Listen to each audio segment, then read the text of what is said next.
어떤 글을 보니까 재미있는 그런 내용이 있었습니다. 어떤 내용이냐면은 이런 겁니다. 예쁜 여자를 만나면 3년이 행복하고 착한 여자를 만나면 30년이 행복하고 지혜로운 여자를 만나면 3대가 행복하다. 이런 말이 있었어요. 또 이 남자에게도 해당이 되는 말이 있었습니다. 잘생긴 남자를 만나면 결혼식 3시간 동안 행복하고 돈 많은 남자를 만나면 통장 3개의 행복이 보장되고 지혜롭고 가슴이 따뜻한 남자를 만나면 평생 행복이 보장된다. 이런 말이 있었습니다. 그러니까 외모보다 재물보다 지혜가 소중하다. 그러한 내용이죠. 이 지혜라고 하는 것을 가지고 소재로 해서 재미있는 이야기들이 참 많이 있어요. 그 중에 하나가 또 있는데 독일의 히틀러가 유대인들을 아주 박해하고 학살할 때의 일입니다. 그래서 이 유대인들이 자기의 생명을 지키기 위해서 그 당시 구소련으로 불입국을 해서 거기에서 이렇게 피해서 살던 때가 있었습니다. 그러면은 그 유대인들이 불입국해 가지고 소련에서 살고 있기 때문에 소련의 경찰들이 그 불법 체류하는 유대인들을 잡아 가지고 이렇게 독일에다가 넘겨주는 그러한 일이 있었어요. 그런데 어느 날 영주권을 가지고 있는 유대인하고 영주권이 없는 유대인이 둘이서 이 소련의 거리를 거닐고 있었는데 저기 앞에서 소련 경찰이 막 오는 겁니다. 이제 영주권이 있는 이 유대인은 마음이 든든하지만 영주권이 없는 이 유대인은 굉장히 마음이 불안하겠죠. 그래서 이 지혜로운 이 유대인이 영주권을 가지고 있는 유대인이 경찰을 보자마자 막 도망을 쳤습니다. 그러니까 이 경찰이 저 사람이 불법 체류자구나 하고 그 사람을 잡으려고 막 달려가는 거예요. 그래서 한참 달려가다가 영주권을 가지고 있는 이 유대인이 제자리에서 딱 섰습니다. 그리고 경찰이 그 사람을 딱 붙잡았어요. 그때 이 사람이 자기의 영주권을 딱 내놨습니다. 그러니까 경찰이 당신이 영주권이 있는데 왜 나를 보고 이렇게 도망을 했느냐라고 이렇게 질문을 했대요. 그때 이 유대인이 뭐라고 대답했냐면은 내가 병원에 가서 약을 타다 먹었는데 의사가 이 약을 먹고 뛰라고 그랬다고. 그래가지고 내가 이 약을 먹고 뛴 것이라고 그렇게 대답을 했대요. 그러면 내가 뒤에서 쫓아오는 것을 보고 왜 멈추지 않았냐고 그렇게 경찰이 또 물었답니다. 그랬더니 경찰관도 저하고 똑같은 처방을 받은 줄 알고 그랬다고 그렇게 대답을 했대요. 얼마나 지혜로운 대답입니까? 이 이야기에서도 역시 이 지혜가 사람의 생명을 구할 수 있다라고 하는 그런 내용을 우리에게 말해주고 있습니다. 오늘 우리가 읽은 말씀에서도 보면은요, 지혜로운 사람이 되어야 한다라고 그렇게 말씀을 해요. 지혜로운 사람. 너희는 지혜로운 사람이 되어야 한다라고 그렇게 말씀을 하면서 가장 먼저 교훈하고 있는 것이 뭐냐면 세월을 아끼는 사람이 되라 이렇게 말씀을 합니다. 한번 따라해 봅시다. 세월을 아끼자. 지혜로운 사람이 되어야 한다라고 말하면서 가장 먼저 말하는 것이 세월을 아끼라 때가 악하니라 이렇게 말씀하고 있어요. 세월을 아끼는 것하고 때가 악한 것하고 무슨 관계가 있을까? 이 세월을 아껴라 라고 하는 이 말은요, 물론 시간을 소중하게 다루고 시간을 잘 사용해라 라고 하는 그런 뜻도 있지만 더 중요한 뜻이 있어요. 그 뜻은 무슨 뜻이냐면요, 그거는 기회를 사라라는 뜻이에요. 세월을 아끼라라고 하는 그 성경 말씀을 보면은 거기에 그 표시가 있죠. 무슨 표시가 있습니까? 거기 이라고 이렇게 써 있죠. 그 이라고 써 있는데 밑에 보면은 기회를 사라라고 하는 그러한 해석이 되어 있어요. 그러니까 세월을 아끼라, 이것은 시간을 아껴 써라라고 하는 의미보다 더 중요한 것이 뭐냐면 기회를 사라. 다른 말로 좀 풀이를 하면 뭐냐면 시간을 건져내라 라고 하는 뜻이에요. 때가 악하니라.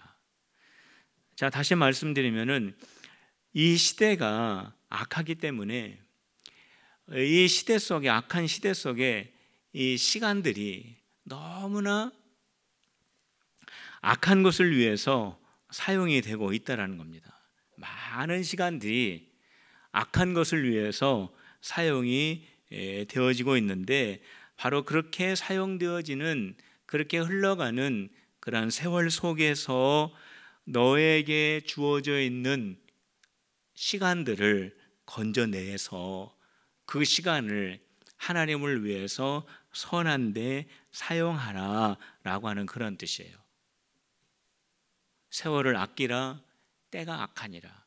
이 때가 너무나 악하기 때문에, 이 때가 죄 가운데에서 흘러가고 있기 때문에 너에게 주어져 있는 그 시간을, 그 흘러가는 죄악의 시간 속에서 건져내어 너의 시간을 하나님이 원하시는 선한 것에 사용을 하라는 거죠. 이 시대는 우리가 쉽게 접할 수 있는 그런 부분들만 보면은요, 너무나 유혹을 받을 수 있는 그런 부분들이 많이 있습니다. 인터넷이 그렇고요, 스마트폰이 그렇고요, 영화, 잡지, 음악, 이런 것들 속에 너무나 거룩하지 않은 것들이 얼마나 많이 담겨져 있는지 몰라요. 우리들이 방심을 하면은 우리의 생각과 우리의 마음을 이러한 거룩하지 않은 것들이 순간적으로 우리 안에 막 파고 들어오는 그런 시대에 우리가 살고 있습니다. 우리가 그러한 유혹들 앞에서 내 자신을 잘 조절하지 못하면은 그 속에 빠져버려 가지고 그 속에 붙잡혀서 우리의 시간과 우리의 인생을 낭비해 버리게 되는 거예요. 그렇기 때문에 우리에게 주어져 있는 이 시간들을 그러한 것들을 위해서 다 허비하지 말고 정말로 소중하고 귀중하고 가치 있는 것들을 위해서 너의 시간들을 그러한 것들 속에서 건져내라는 거예요. 이것이 바로 세월을 아낀다라고 하는 그러한 말씀이죠. 이렇게 악한 유혹이 많은 이러한 시대 속에서 우리들이 시간을 낭비하지 않고 우리에게 주어져 있는 이 귀중한 삶을 소중한 것에 우리가 사용하는 삶이 되기 위해서 우리가 꼭 기억을 해야 되시는 것이 있습니다.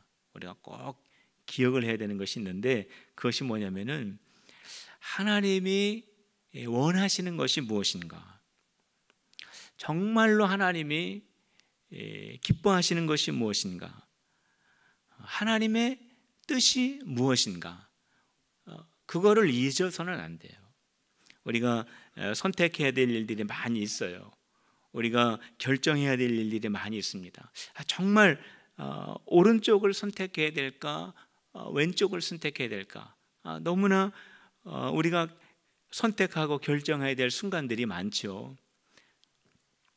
바로 그때 그 기준이 뭐냐면, 그때는 우리의 감정도 아니고 우리의 경험도 아니라 그때는 하나님이 기준이 되어야 한다는 겁니다. 하나님이 원하시는 것이 무엇일까? 하나님께서 기뻐하시는 것이 무엇일까? 하나님의 뜻이 무엇인가? 그거를 자꾸 기도하면서 물어가면서 그렇게 선택을 해 나갈 때에 우리가 이 악한 세대 속에서 우리가 함께 그 조류에 흘러가는 것이 아니라 우리의 시간을 건져내면서 하나님이 원하시는 그 귀한 길로 나아갈 수가 있는 겁니다. 그렇기 때문에 중요한 것은 뭐냐면, 그렇다면은 우리가 이것이 하나님의 뜻이다라고 어떻게 구분해 낼 수 있을까? 이것이 하나님의 뜻인지 이것이 하나님의 뜻이 아닌지를 우리가 어떻게 알 수 있을까? 그 알 수 있는 방법은요, 성령의 충만함을 받는 것입니다. 왜 그러냐면 성령님만이 하나님의 뜻을 아주 분명하게 아시고 하나님의 뜻이 어떠한 것인가를 헤아리실 수 있다라고 성경에 기록하고 있어요. 하나님의 그 깊으신 뜻을 누가 아냐면은 성령님이 아신다라는 거예요. 그렇기 때문에 우리가 성령이 우리 안에 임하시게 되면, 우리 안에 성령님이 함께 하시게 되면은 우리 하나님의 뜻을 깨달을 수가 있습니다. 그리고 우리가 하나님의 뜻을 분별할 수가 있고 이 악한 세대 속에서 우리의 시간을 건져낼 수가 있는 거예요. 우리가 성령으로 충만합니까? 성령으로 충만한 사람의 증표가 있어요. 한번 들어보세요. 제가 말씀을 드릴 테니까 오늘 성경 본문에 있는 그대로 말씀을 드릴 테니까 내가 지금 성령이 충만한 사람인가 내가 그렇지 못한가를 한번 이 말씀을 통해서 한번 확인을 해보시길 바랍니다. 성령이 충만한 사람의 표가 있어요. 그 표가 첫 번째가 뭐냐면 그 사람은 항상 찬송을 한다라는 거예요. 성령 충만한 사람은 항상 찬송을 한다는 거예요. 두 번째 표는 뭐냐면 그 사람은 항상 하나님께 감사를 한다는 거예요. 성령 충만한 사람은 늘 감사한다는 거예요. 범사에 감사한다는 거예요. 그러니까 우리가 외형적으로 봤을 때 감사할 만하다라는 것에도 감사할 뿐만이 아니라 저런 상황 속에서도 감사할 수 있을까라고 하는 그러한 속에서도 감사한다라는 거예요. 범사에 성령 충만한 사람은. 또 성령 충만한 사람은요, 피차에 복종한다라고 기록을 하고 있습니다. 그래서 성령이 충만하게 되면은 하나님의 뜻을 잘 깨달을 수가 있고 하나님의 뜻을 잘 깨달으면은 세월을 아낄 수가 있는 거죠. 우리가 어떻게 하면은 성령의 충만함을 받을 수 있습니까? 우리가 사도행전에서도 우리가 봤듯이 두 가지예요. 첫째는 나의 죄를 회개하는 것이고 두 번째는 성령님을 내 마음에 초청하는 것입니다. 성도 여러분, 우리의 마음에 성령님이 계실 때 우리 하나님의 뜻을 잘 깨달을 수 있고요, 우리 하나님의 뜻을 잘 깨달을 때 하나님이 원하시는 삶을 우리가 살아갈 수 있습니다. 근데 우리가 읽은 오늘 이 본문 말씀에 보면은 이 성령 충만한 자의 그 특징 가운데서 한 가지를 또 부연해서 설명하고 있는데 그것은 피차에 복종하는 거예요. 한번 따라해 봅시다. 서로 복종하자. 서로 복종한다라는 거예요. 피차에 복종하라. 성령 충만한 자의 그 특징들을 쭉 이야기하면서 피차 복종하는 것을 구체적으로 설명을 하고 있습니다. 오늘 우리가 읽은 이 본문 말씀에 보면은 부부 관계 속에서 피차에 복종하라고 그렇게 구체적으로 설명을 하고 있는데 그 첫 번째는 뭐냐면 아내는 남편에게 복종하라 이렇게 말씀하고 있어요. 이 부분이 나오면은 우리 남자 성도님들이 고개를 끄덕끄덕하죠.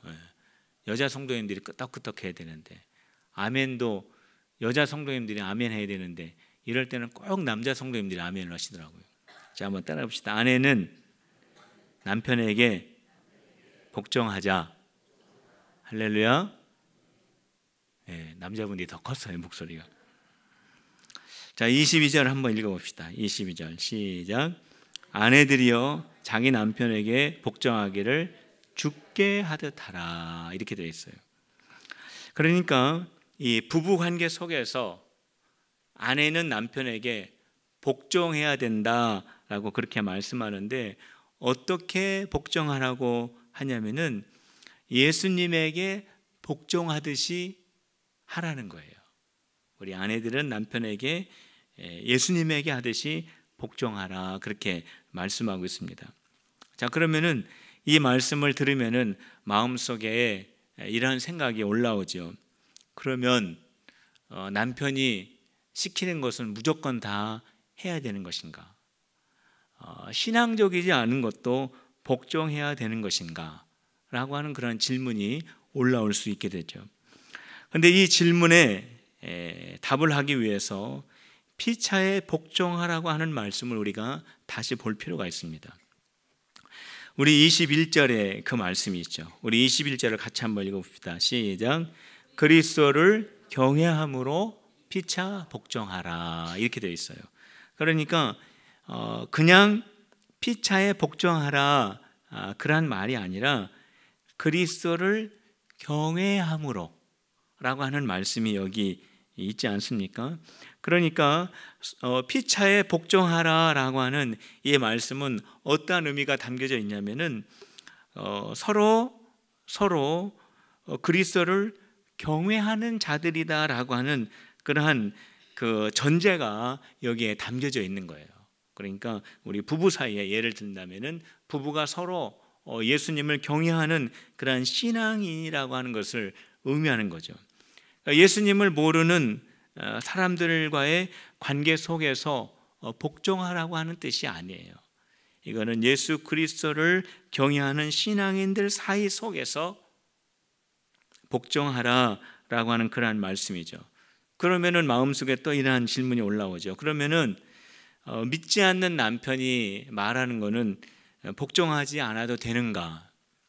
이거는 여기에 관계 속에서 복종이라고 하는 그 말보다는 이 남편이 예수님을 영접할 수 있도록 순간마다 행하여야 할 지혜가 필요하다라고 말씀을 드릴 수가 있습니다.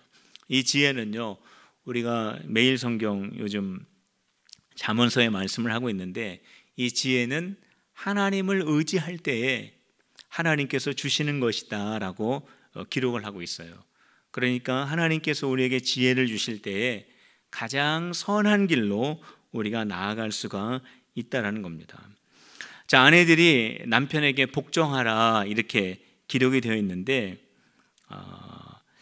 어떻게 아내들이 남편에게 복종을 해야 하는가? 이거는 교회가 예수님에게 복종하듯이 해야 한다라고 그렇게 말씀하고 있습니다. 교회가 예수님에게 복종하는 것처럼 아내들은 남편에게 복종해야 된다, 그렇게 말씀하고 있는데, 오늘 이 본문 말씀에 보면은 예수님과 교회와의 관계를 잠시 설명을 해주고 있어요. 어떻게 설명하고 있냐면 이 교회의 머리가 예수님이시다라고 하는 것을 말씀해주고 있습니다. 그러니까 우리 필그림교회의 머리는 누구시냐면은 예수님이라는 거예요. 우리가 이것을 잘 알아야 됩니다. 한번 따라해 봅시다. 우리 교회의 머리는 예수님이시다. 믿습니까? 우리 교회의 머리는 예수님이세요. 우리가 이것을 잊어서는 안 돼요. 자, 이 교회의 머리가 예수님이시다라고 하는 것은 무슨 말씀이냐면은 이 교회는 예수님에 의해서 움직여야 한다는 뜻이에요. 우리의 이 손과 발이 어떻게 움직입니까? 그냥 자기 마음대로 움직이지 않죠. 이 머리의 통제를 받아가지고 움직이는 것처럼 교회는 예수님에 의해서 움직여야 한다는 거예요. 이게 바로 예수님의 교회의 머리라고 하는 뜻이에요. 예수님의 뜻대로, 예수님의 생각대로, 예수님께서 인도하시는 대로 교회가 되어져야 한다는 것입니다. 이것이 진정한 교회예요. 이것이 참된 교회의 모습입니다. 교회는요, 절대로 어떠한 사상 위에 세워질 수 없는 겁니다. 교회는요, 어떠한 이론 위에 세워지는 것도 아니에요. 교회는 반드시 예수님의 뜻과 예수님의 생각과 예수님의 인도하심 위에 이루어지는 것이 바로 진정한 교회의 모습이라는 거예요. 바로 오늘 본문 말씀에 보면은 예수님과 교회의 관계를 그렇게 잠시 설명을 하고 있습니다. 그렇다면은 여기에서 또 어떻게 하면은 예수님의 뜻과 예수님의 생각과 예수님의 인도하심을 분별하고 깨달을 수 있을까? 이것도 역시 성령 충만함으로 가능한 겁니다. 성령의 하시는 그 일은 어떠한 일을 하시냐면은 예수님의 마음을 또 예수님의 뜻을 정확하게 아시고 그것을 우리에게 깨닫게 해주시는 분이 바로 성령님이신 겁니다.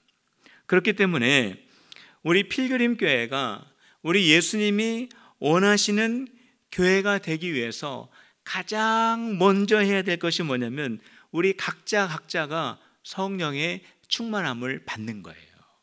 성도 여러분, 성령의 충만함을 받으셨습니까? 성령의 충만함을 받고 그 다음에 예수님의 뜻을 깨닫고 그 다음에 예수님에게 복종함으로 인하여서 우리 교회가 주님이 원하시는 교회가 될 수 있다라는 거예요. 그래서 사도행전에서도 보면은 성령 충만하면서 초대교회가 태동이 되지 않습니까? 이처럼 아내들은요, 남편에게 복종할 때 어떻게 복종하는가? 오늘 본문으로 다시 돌아오면은 교회가, 이거는 성도죠. 교회가 예수님에게 복종하는 것처럼 남편이 아내의 머리이기 때문에, 아내는 남편의 지체이기 때문에 이것은 남편이 아내보다 뭐 우위에 있다 이런 뜻이 아니에요. 아내가 남편의 아래에 있다 이런 뜻이 아니에요. 교회의 머리가 예수님이고 또 예수님의 지체가 교회이듯이 이거는 한 몸을 이루지 않습니까? 그러니까 남편과 아내 사이의 이 관계를 한 몸으로 비유한다면은 그 몸의 머리가 두 개면은 얼마나 그게 이상하겠어요. 한 몸에 머리는 없고 다 손과 발이면 이게 또 얼마나 또 이상하겠습니까? 그러니까 남편이 머리가 되고 아내가 그 머리의 지체가 된다라고 하는 것은 무슨 말이냐면 남편과 아내가 아름다운 조화를 이룬다라는 뜻입니다.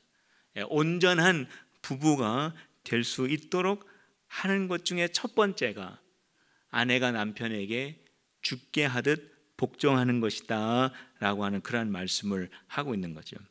자, 그 다음에는요, 어떠한 말씀을 하고 있냐면 남편은 아내를 사랑해야 한다라고 하는 그런 말씀을 하고 있습니다. 그러니까 남편이 아내를 사랑하는데 어떻게 사랑하냐면 예수님이 교회를 사랑하셔서 예수님의 몸을 드린 것처럼 그렇게 사랑하라 이렇게 말씀하고 있어요. 우리 25절 말씀 한번 같이 읽어봅시다. 25절 시작. 남편들아 아내 사랑하기를 그리스도께서 교회를 사랑하시고 그 교회를 위하여 자신을 주심같이 하라 이렇게 되어 있잖아요. 그러니까 25절 말씀에 보면은 예수님께서 교회를 사랑하시는데 예수님께서 우리 성도들을 사랑하시는데 어느 정도로 사랑하시냐면은 예수님 당신의 몸을 주시기까지 사랑하셨다라는 거예요. 우리 예수님이 우리를 어느 정도까지 사랑하셨냐면 예수님의 몸을 십자가 위에서 죽기까지 사랑하셨다라는 거예요. 예수님께서 십자가 위에서 죽으심으로 말미암아서 우리들이 성도가 된 거예요. 우리의 모임이 교회가 된 겁니다. 그렇기 때문에 교회를 이렇게도 말하죠. 예수님의 핏값 주고 사신 교회 이렇게 말해요. 왜 그러냐면은 예수님의 생명을 주시고 우리가 성도가 되고 우리가 필그림이 되었기 때문에 그래요. 예수님께서 십자가에서 죽으시고 우리가 하나님의 자녀가 되고 우리의 모임이 교회가 되었기 때문에 그렇습니다. 그렇기 때문에 이 필그림의 이 가치가 이 필그림의 교회의 가치가 어느 정도의 가치가 있느냐면은 이거는 성도의 수의 많고 적음의 수적인 것을 가지고 가치를 매기는 것이 아닙니다. 교회는, 필그림교회 교회는 그 성도들의 능력이 얼마나 있느냐 없느냐를 가지고 그 가치를 매기는 것이 아니에요.